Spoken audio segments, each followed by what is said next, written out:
ആരാണ് നശിപ്പിക്കുകയെന്ന് നിങ്ങൾക്ക് അറിയുമോ? ഭാരതത്തിന്റെ ഭാതി, ഭാരതത്തിന്റെ രമതി, ഭാരതത്തിന്റെ തപതി, ഇത് നശിപ്പിക്കുന്ന ഒരു കൂട്ടർ വരും. അവരെ നിങ്ങൾക്കറിയണോ?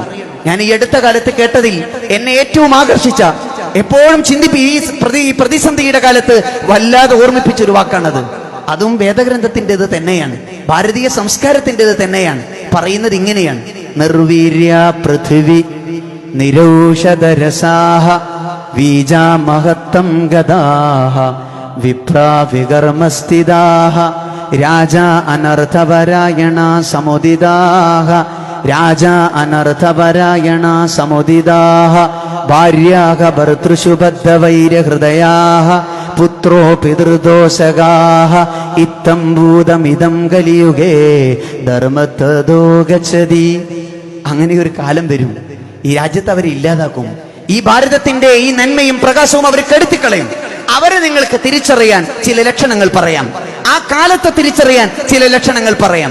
നിർവീര്യ പൃഥിവി, ഭൂമിയുടെ വീര്യം നഷ്ടപ്പെട്ടു പോകും. എവിടെ നട്ടാലും ഒന്നും ഉണ്ടാവില്ല. വിളവെടുക്കുന്ന കർഷകന്മാരെല്ലാം കടത്തിലാവും. അവരുടെ കൃഷിയിടങ്ങളൊന്നും വിളവ് തരാത്ത കാലം വരും. നിരൗഷധരസാഹ, ഉപയോഗിക്കുന്ന മരുന്നൊന്നും ഫലിക്കില്ല. ഉപയോഗിക്കുന്ന മരുന്ന് കൊണ്ടൊന്നും അസുഖം മാറില്ല. ഇവിടെ കിട്ടും അവിടെ കിട്ടുമെന്ന് കരുതി ഓടിപ്പോയിക്കൊണ്ടേയിരിക്കും, പക്ഷെ രോഗം മാറില്ല. വിപ്രാ ബീജ മഹത്തം ഗദാഹ.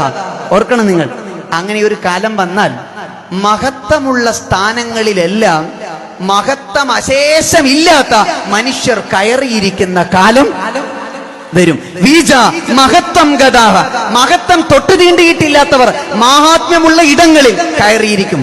അവര് വിപ്രാ വികർമ്മസ്ഥിതാഹ, അവരിലെ വിവരമുള്ള ആൾക്കാരൊക്കെ വാ തുറന്നാൽ സുകർമ്മം പറയില്ല, വികർമ്മം പറയും. വിവരക്കേടുകൾ പറഞ്ഞുകൊണ്ടേ ഇരിക്കും. വിവരമുള്ളവരെല്ലാം അവരുടെ വായ എടുത്ത് വികർമ്മങ്ങളും വിവരക്കേടുകളും പറയും. തീർന്നില്ല. രാജ അനർത്ഥപരായണ സമുദിതാഹ, അന്ന് രാജ്യം ഭരിക്കുന്ന ആള് രാജ. അനർത്ഥപരായണ സമുദിതാഹ, ചെയ്യുന്നതും പറയുന്നതും മുഴുവൻ അനർത്ഥങ്ങൾ മാത്രമായിരിക്കും. രാജ്യം ഭരിക്കുന്ന ആള് എന്ത് ചെയ്താലും അനർത്ഥമായിരിക്കും. നോട്ട് നിരോധിച്ചാലും അങ്ങ് പൗരത്വം നിരോധിച്ചാലും രണ്ടും രാജ അനർത്ഥപരായണ സമുദിതാഹ. അവരെ നിങ്ങൾക്ക് അറിയണ്ടേ? എങ്ങനെ മനസ്സിലാക്കും? ഭാര്യാഹ ഭർതൃഷു ബദ്ധവൈരഹൃദയാഹ, ഭാര്യയും ഭർത്താവും തെറ്റിക്കടന്നു പോകുന്നു. ഭാര്യയും ഭർത്താവും ശത്രുക്കളെ പോലെ അവരൊന്നിച്ച് ജീവിക്കില്ല.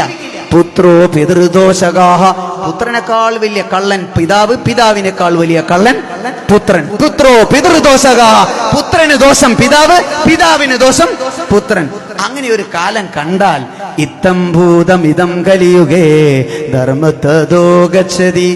അങ്ങനെ കാലം വന്നാൽ രാജ്യത്തെ മുസ്ലിമീങ്ങൾക്ക് മാത്രമൊന്നുമല്ല, ആ ഭാരത സംസ്കാരം പറയാണ്, അവരുടെ കയ്യിൽ ഭാരതത്തെ കിട്ടിയാൽ ധർമ്മത്തിന് പോലും ഗതി പിടിക്കില്ല എന്ന് ആർഷഭാരതം ഉപനിഷത്തുകളിലൂടെ പഠിപ്പിക്കുകയാണ്. എന്നിട്ടല്ലേ ഒരു മതം, എന്നിട്ടല്ലേ ഒരു വിഭാഗം, എന്നിട്ടല്ലേ ഒരു ഭാഷ, എന്നിട്ടല്ലേ ഒരു ദേശം.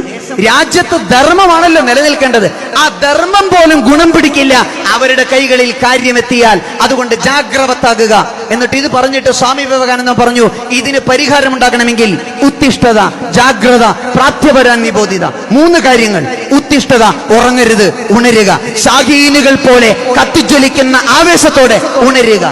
ഉത്തിഷ്ഠത, ജാഗ്രത, വിജിലന്റ് ആവുക.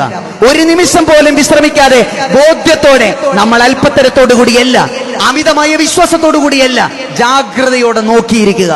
മാത്രമല്ല പ്രാപ്യവരാൻ നിബോധിത, ഒന്നിച്ച് നിൽക്കാൻ. അതിൽ നിങ്ങളുടെ കഴിവോ കലയോ കായികമോ ഒന്നുമില്ല.